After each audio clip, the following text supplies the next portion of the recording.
Hello everyone, welcome to my YouTube channel study centre. और हमने D2+B TGT social science की एक PYQs की सीरीज़ स्टार्ट करी है और जिसमें मैंने ऑलरेडी बहुत सारे क्वेश्चन पेपर डिस्कस कर दिए हैं। अभी जो मैं पेपर डिस्कस कर रही हूँ ये 1 अक्टूबर का पेपर है ये, और ये कंडक्ट हुआ था आपका 2021 में। और ये क्या है, शिफ्ट 3 का पेपर है जो कि फ़ीमेल में आया था। और भी मैंने क्वेश्चन पेपर 2021 के डिस्कस कर रखे हैं। तो अगर आपने मेरी प्रीवियस वीडियोस को नहीं देखा है तो इस वीडियो के डिस्क्रिप्शन बॉक्स में मैं आपको क्या कहते हैं कि लिंक प्रोवाइड कर दूंगी मेरी प्लेलिस्ट की, आप उसे जाके देख लेंगे। तो मैंने एक प्लेलिस्ट बनाई है जो स्पेसिफिक है सिर्फ PYQs के डिस्कशन में ही, तो आप उसे एक बार ज़रूर देखेंगे क्योंकि आपको पता है कि D2+B के एग्ज़ाम कभी कंडक्ट हो सकते हैं और एक्सपेक्टेशन है कि इस ईयर में हो जाएंगे क्योंकि D2+B अपने एग्ज़ाम्स ले रहा है। अभी भी D2+B के एग्ज़ाम कंडक्ट हो रहे हैं, तो आपको अपनी तैयारी अगर आपने छोड़ रखी है तो बिल्कुल आप तुरंत उसे स्टार्ट कर दीजिए। और आपको पता है कि PYQ क्या करते हैं, बहुत ही इंपॉर्टेंट रोल प्ले करते हैं आपके एग्ज़ाम को क्रैक करने में। अगर आपने मेरी प्रीवियस वीडियो को देखा होगा या फिर कॉन्टिन्यूटी में अगर आप देख रहे होंगे तो बहुत सारे क्वेश्चंस ऐसे हैं जो रिपीट हो रहे हैं और बहुत सारे क्वेश्चंस ऐसे होंगे जिनके मैंने आपको एक्सप्लेनेशन प्रोवाइड की हुई हैं और उससे रिलेटेड क्वेश्चंस आ रहे हैं। तो आप बिल्कुल भी मतलब कि वो नहीं करेंगे, आप ध्यान से इस वीडियो को देखिए, एक बार 2 बार 1.5 की स्पीड से देखिए, लेकिन इसको कॉन्टिन्यूटी में देखिए और मेक श्योर कि आप नोट्स ज़रूर बनाइए अपने साथ साथ। पेपर 1 आप कहीं से भी PYQ ले सकते हैं और पेपर 1 आपका क्या कहते हैं कि किसी भी एग्ज़ाम का आप उसे सॉल्व कर सकते हैं। लेकिन अगर आपको इसके क्वेश्चंस नहीं अरेंज हो रहे हैं तो आप इस वीडियो को ज़रूर देखें और जितना हो सके अगर आपके फ्रेंड्स अगर प्रिपरेशन कर रहे हैं तो आप उन्हें भी शेयर करिए और वीडियो को लाइक, चैनल को सब्सक्राइब ज़रूर करना। तो चलिए स्टार्ट करते हैं आज की सीरीज़ को। तो हमारा पार्ट 3 डिस्कस करेंगे आज हम, और पार्ट 1 और 2 मैंने ऑलरेडी डिस्कस करके उसकी वीडियो अपलोड कर रखी है, तो आप उसे एक बार ज़रूर देख लेंगे। तो आज का फर्स्ट क्वेश्चन है हमारा, विच of the following pair of disaster is correctly match, यानी आपको डिजास्टर दे रखा है और उससे पूछ रहा है कि कौन सा युग्म सही जोड़ा गया है। तो सबसे पहला वाला हमारा है स्लो ऑन सेट डिजास्टर, और उसका क्या है, सी लेवल राइज, यानी धीमी गति से शुरू होने वाली आपदा, समुद्र के स्तर में वृद्धि। या फिर rapid on set disaster, lava flow, यानी तीव्र गति से शुरू होने वाली आपदा यानी कि लावा। तो ऑप्शंस देखते हैं हम, both, first and second, neither one और नीदर टू, ओनली फर्स्ट या फिर ओनली सेकंड। तो आपका राइट आंसर क्या हो जाएगा, ऑप्शन नंबर ए, यानी कि दोनों ही क्या है हमारे सही हैं।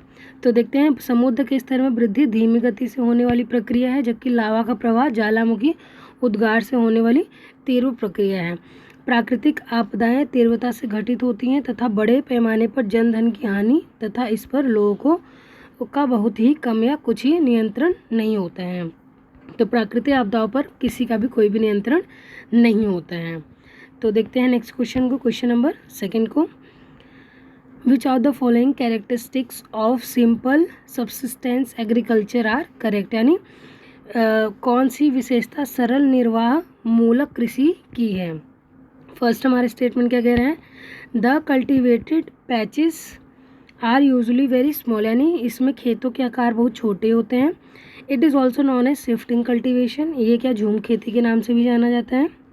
या फिर a number of different crop are simultaneously grown in the same plot, यानी एक ही भूखंड में कई अलग अलग फसलें उगाई जाती हैं। तो फर्स्ट, सेकंड, थर्ड यानी तीनों सही है, या first and second, first and third, या फिर सेकंड एंड थर्ड। तो हमारा राइट आंसर क्या हो जाएगा, ऑप्शन नंबर ए, यानी कि तीनों सही हैं। तो अगर हम देखें इसकी व्याख्या को, सरल निर्वाह मूलक कृषि विकासशील देशों की विशेषता है जहां जनसंख्या अधिक और कृषि योग्य भूमि कम होती है। इस कृषि की प्रमुख विशेषता यह है कि इसमें खेतों के आकार काफ़ी छोटे होते हैं तथा जीवन निर्वाह के लिए कृषक इन छोटे भूखंड में यथासंभव सभी फसलों का उत्पादन करते हैं। कृषकों की अज्ञानता एवं अशिक्षा, परंपरागत पिछड़ी जीवन पद्धति, निर्धनता आदि कारण ऐसी खेती की जाती है। इस प्रकार की कृषि का उद्देश्य मात्र जीवन निर्वाह करना होता है। नेक्स्ट क्वेश्चन है हमारा, question number 3, which of the following would is not found in Himalayan forest of India, यानी निम्नलिखित में से कौन सी लकड़ी भारत के हिमालयी जंगलों में नहीं पाई जाती है। इबोनी, सिल्वर या फिर ब्लू पाइन या फिर वाइट विडो। तो देखते हैं हमारा राइट आंसर क्या हो जाएगा, ऑप्शन नंबर ए यानी सिल्वर फल, ब्लू पाइन और सफ़ेद विलो हिमालयी क्षेत्रों में उगने वाली वृक्ष हैं, जबकि इबोनी क्या है, उष्णकटिबंधीय सदा हरित वनों में उगने वाला वृक्ष है। पर्वतीय वन हिमालय पर्वत पर उगते हैं, इनका विस्तार असम से कश्मीर तक यानी असम से कश्मीर तक होता है। नेक्स्ट क्वेश्चन है हमारा क्वेश्चन नंबर 4। तो क्वेश्चन नंबर 4 क्या कह रहा है, in 1980 which country adopted the one child policy to regulate its population, यानी 1980 में कौन सा देश अपनी जनसंख्या को नियंत्रित करने के लिए वन चाइल्ड पॉलिसी को अपनाया था। तो हमारा राइट आंसर ऑप्शंस देखते हैं सबसे पहले। तो फर्स्ट हमारा इंडिया, चाइना, रशिया या फिर जापान। तो हमारा राइट आंसर क्या हो जाएगा, ऑप्शन नंबर सी यानी 1980 में। आपको पता होगा चाइना एक टाइम पे वर्ल्ड की सबसे ज़्यादा पॉपुलेशन में नंबर 1 पे था। तो उसने 1918 में क्या करा, वन चाइल्ड पॉलिसी को अडॉप्ट किया, जिससे जनसंख्या को नियंत्रित किया जा सके। चीन में वर्ष 2015 के अंत तक वन चाइल्ड पॉलिसी को समाप्त कर दिया गया और 2015 में इसको समाप्त भी कर दिया गया था। इसकी जगह 2016 से प्रारंभ टू चाइल्ड पॉलिसी को लागू किया गया, लेकिन जन्म दर में सकारात्मक वृद्धि नहीं दिखी। मतलब 2016 से उन्होंने 2 चाइल्ड पॉलिसी को भी अपनाया, लेकिन जो वन चाइल्ड पॉलिसी का इम्पैक्ट था वो कॉन्टिन्यूटी में था। नेक्स्ट क्वेश्चन है हमारा question number 5। Which of the following combination of rivers is correctly sequence according to the descending order of their area in India, यानी एरिया के हिसाब से कौन सा करेक्टली सीक्वेंस में है और कैसे है हमारा उसमें सीक्वेंस में और डिसेंडिंग ऑर्डर में। तो देखते हैं हमारे ऑप्शंस को। सबसे पहले आता है हमारा ब्रह्मपुत्र, नर्मदा, गंगा, फिर Godavari, Indus, Narmada, Ganga, Indus, Mahanadi and Indus, Ganga, Kaveri. तो आप सबको पता होगा कि हमारे इंडिया में सबसे बड़ी रिवर जो है वो गंगा है, उसके बाद हमारी आती है सिंधु, फिर महानदी। तो निम्नलिखित नदियों का उनके अपवाद क्षेत्र के अनुसार अवरोही क्रम यानी डिसेंडिंग ऑर्डर होता है आपका बड़े से छोटा। में सबसे पहले आती है गंगा, फिर सिंधु, फिर महानदी। गंगा नदी का उद्गम स्थल उत्तराखंड के उत्तरकाशी जिले में गोमुख के निकट गंगोत्री ग्लेशियर से होता है। यहाँ से यह भागीरथी के नाम से निकलती है। फिर बाद में आपको पता है भागीरथी और अलकनंदा का मेल होता है, जिससे क्या होता है, गंगा का निर्माण होता है। नेक्स्ट क्वेश्चन है हमारा question number 6। So which of the following rivers of India drain into bay of Bengal. आपको पता होगा कि हमारे ईस्टर्न साइड पे बे ऑफ बंगाल है और राइट हैंड साइड पे अगर मैं मान लो यहाँ पर इंडिया का मैप बनाऊँ तो बे ऑफ बंगाल इस साइड में और इस साइड क्या है हमारा अरेबियन सी है और नीचे क्या है इंडियन ओशन है। ठीक है, इतना आपको मैप पता होना चाहिए, तभी आप क्या कर सकते हैं, इन क्वेश्चंस के आंसर इजीली दे सकते हैं। तो साबरमती गिरती है तो आपको पता होना चाहिए साबरमती कहाँ फ्लो होती है। तो साबरमती कहाँ होती है, गुजरात की रिवर है जो कि अरेबियन सी में जाती है। गोदावरी, नर्मदा या फिर तापी, तो ये जो तीनों हैं आपकी, ये किस में जाती हैं, अरेबियन सी में जाती हैं। तो हमारा राइट आंसर क्या हो जाएगा, ऑप्शन नंबर बी यानी कि गोदावरी।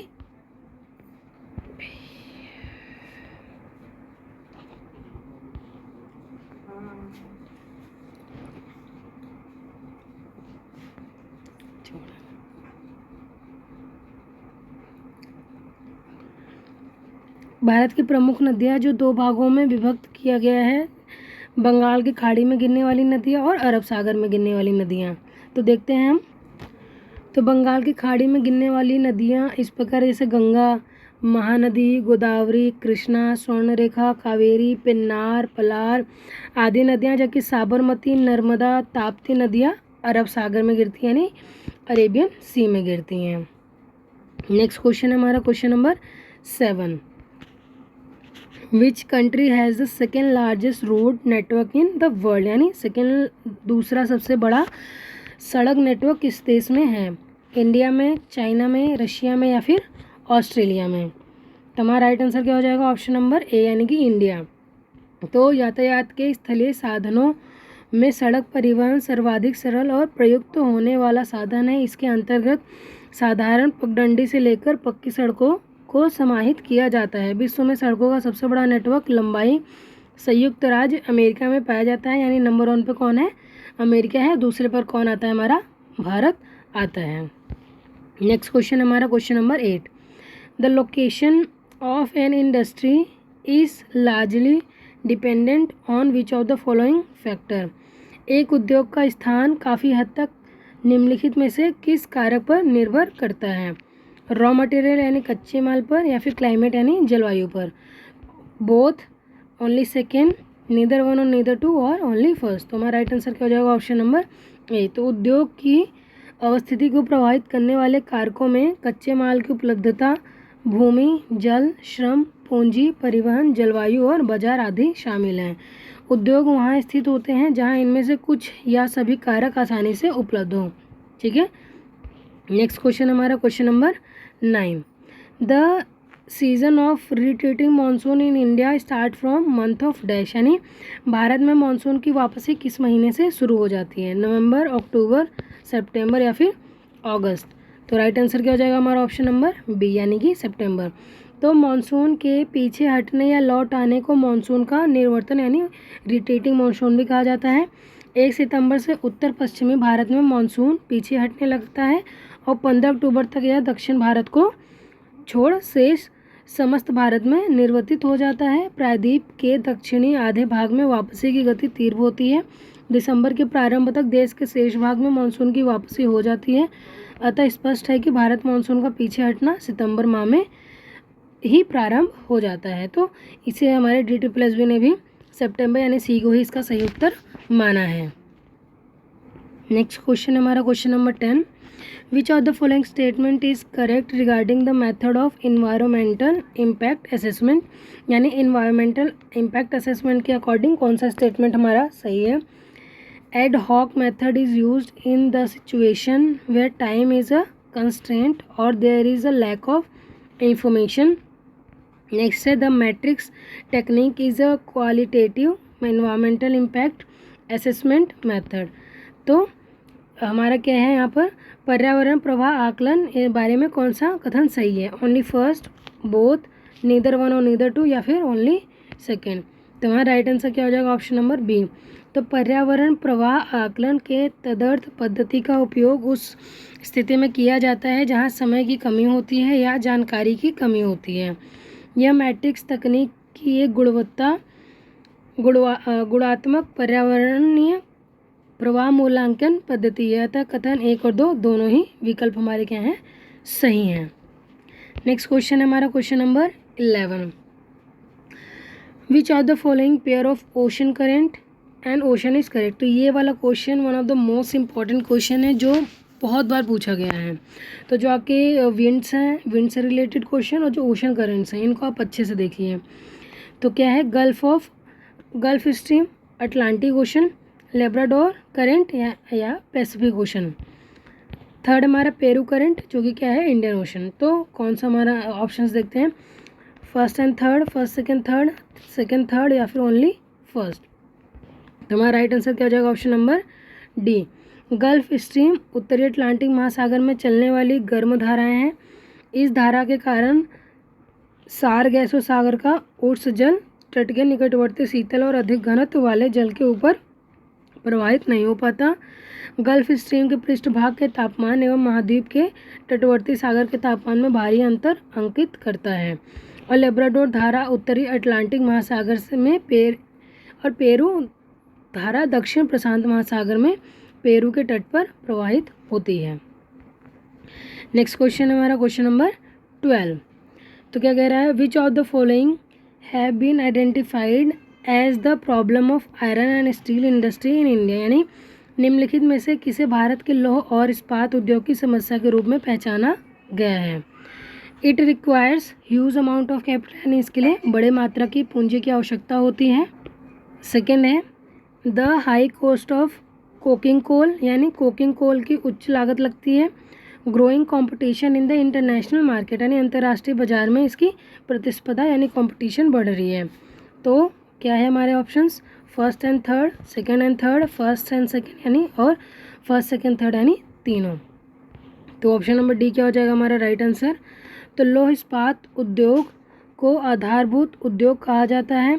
इसमें बड़ी मात्रा में भारी भरकम कच्चा माल की आवश्यकता होती है। लौह निकालने के लिए लौह अयस्कों भट्टियों के कॉकिंग कोल या चूना पत्थर के साथ प्रगलन किया जाता है। भारत में लोहे इस्पात उद्योग में निम्न समस्याओं को पहचाना गया है: बड़ी मात्रा पूंजी की आवश्यकता, कोकिंग कोल की उच्च लागत एवं अंतर्राष्ट्रीय बाजार में बढ़ती प्रतिस्पर्धा, परिवहन की समस्या, उन्नत मशीनरी का अभाव तथा कुशल मजदूरों की कमी, भूमि अधिग्रहण की समस्या आदि इसमें शामिल हैं।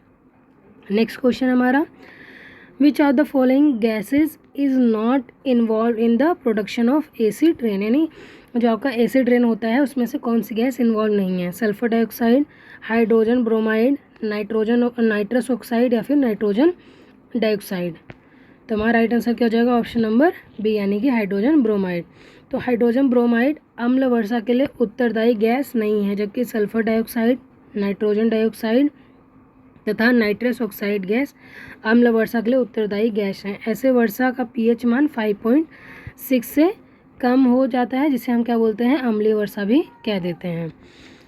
नेक्स्ट क्वेश्चन है हमारा question number 14, the height of water of tsunami waves above mean sea level in the near shore zone is called, यानी निकटवर्ती तट क्षेत्र में औसत समुद्र तल से सुनामी की लहरों की जल की ऊंचाई क्या कहलाती है? फ्लो डेप्थ यानी कि प्रवाह गहराई, इनुंडेशन डिस्टेंस यानी बाढ़ दूरी, सुनामी हाइट यानी सुनामी ऊंचाई, चौथा है सुनामी रनअप यानी सुनामी रनअप। तो इसका आंसर क्या हो जाएगा? Option number D. तो निकटवर्ती तट क्षेत्रों में औसत समुद्र तल में सुनामी लहरों के जल की ऊंचाई सुनामी रनअप कहलाती है। सुनामी महासागरों में उत्पन्न उच्च ऊर्जा वाली लहरें होती हैं, जिनकी उत्पत्ति मुख्य रूप से महासागरीय तली में भ्रंशन तथा प्लेटों के टकराने से उत्पन्न होती है और रिक्टर मापक पर 7 से अधिक परिणाम वाले अंतरसागरीय भूकंप द्वारा होती है। नेक्स्ट क्वेश्चन हमारा question number 15, the greater Himalayas and the lesser Himalayas are separated by, यानी बृहत हिमालय और लघु हिमालय को कौन अलग करता है? ऑप्शंस हैं हमारे पास, इंडस सेक्चर यानी सिंधु जोड़, main central thrust, Himalayan front fold या फिर मेन बाउंड्री थ्रस्ट। तो देखते हैं हमारा राइट आंसर क्या हो जाएगा? ऑप्शन नंबर बी, बृहद हिमालय और लघु हिमालय को मेन सेंट्रल थ्रस्ट के द्वारा अलग किया जाता है, जबकि सच्चर जोन या हिंज लाइन ट्रांस हिमालय को बृहद हिमालय से अलग करता है और मेन बाउंड्री फॉल्ट मध्य हिमालय को शिवालिक हिमालय से पृथक करता है। नेक्स्ट क्वेश्चन है हमारा क्वेश्चन नंबर 16, तो रबी क्रॉप आर सोन फ्रॉम, यानी रबी क्रॉप कब बोई जाती हैं?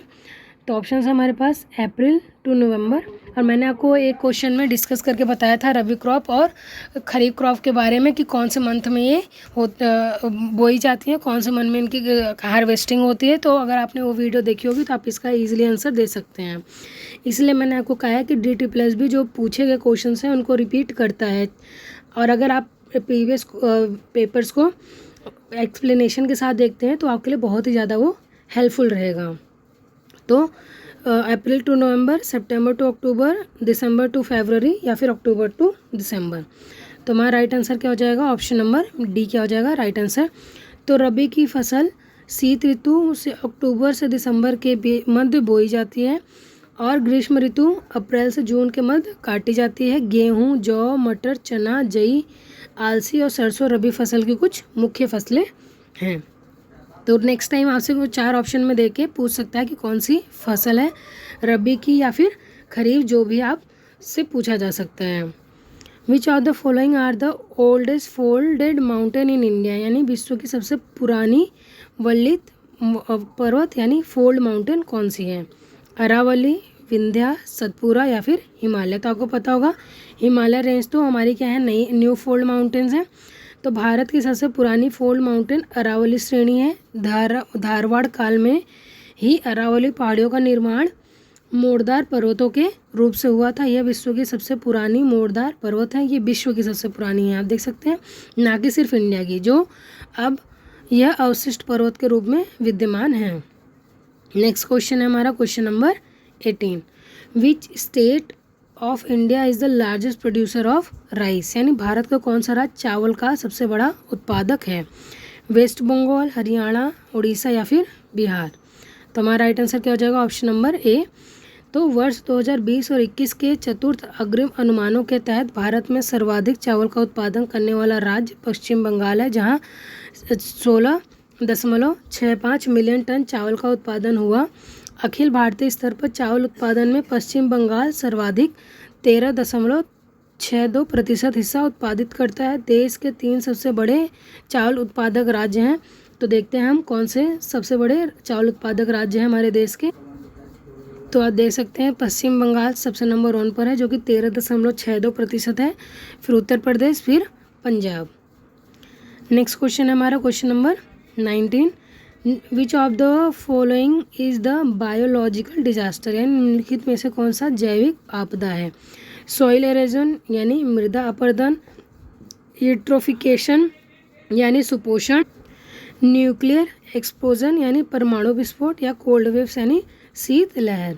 तो हमारा राइट आंसर क्या हो जाएगा? ऑप्शन नंबर बी यानी सुपोषण यानी यूट्रोफिकेशन एक जैविक आपदा है। किसी जलाशय में पोषक तत्वों की वृद्धि होना सुपोषण कहलाता है। इस प्रक्रिया में जलाशय के पौधों एवं शैवालों का विकास तीव्र गति से होता है, जिसमें जलाशय में शैवाल की अधिकता होने से जलाशय में ऑक्सीजन की मात्रा कम होने लगती है, जिससे अन्य जलाशयी जीवों पर प्रतिकूल प्रभाव पड़ता है। नेक्स्ट क्वेश्चन है क्वेश्चन नंबर 20।